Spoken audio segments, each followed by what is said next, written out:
The man in his speech literally made it clear as to why the Ghana cedis is depreciating to the US dollars. He said, immediately after the Ghana currency appreciated, we saw a decline in remittances. It doesn't matter, ladies and gentlemen, whether NDC or NPP. I need you to hear this, because this is a major problem for our country when the leadership of our nation thinks this way. The man is saying, literally saying, the Bank of Ghana had to make the Ghana cedis depreciate in order to encourage remittances. And he said the amount people send home is around $6 billion, ladies and gentlemen, and he has to encourage it. And therefore, the Bank of Ghana on purpose, depreciated the Ghana cedis in favor of the foreign currencies. I am going to spend the next few minutes to share my opinion with you on how problematic this is, ladies and gentlemen.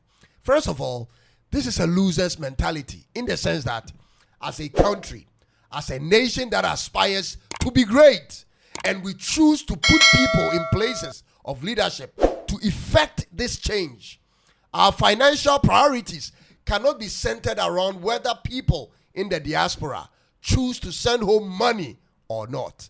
This is a loser's mentality.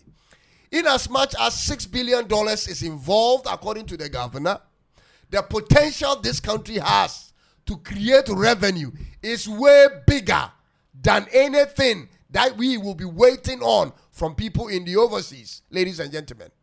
Who builds his house depending on another person's income? Who builds his house depending on an uncle or parents in the diaspora for support? If you do not know the means to completing your building project, you better look for one.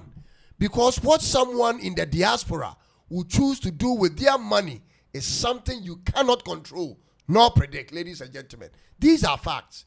You don't live your life like this as a country.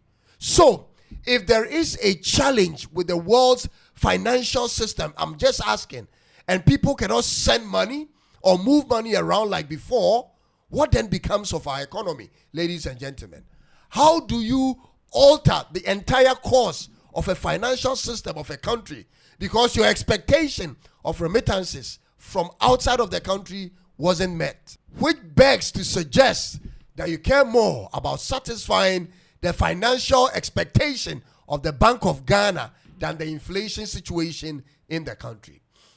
That also suggests that you don't really have ideas for how to generate revenue outside of remittances, which may also imply that you may not be fit for the job.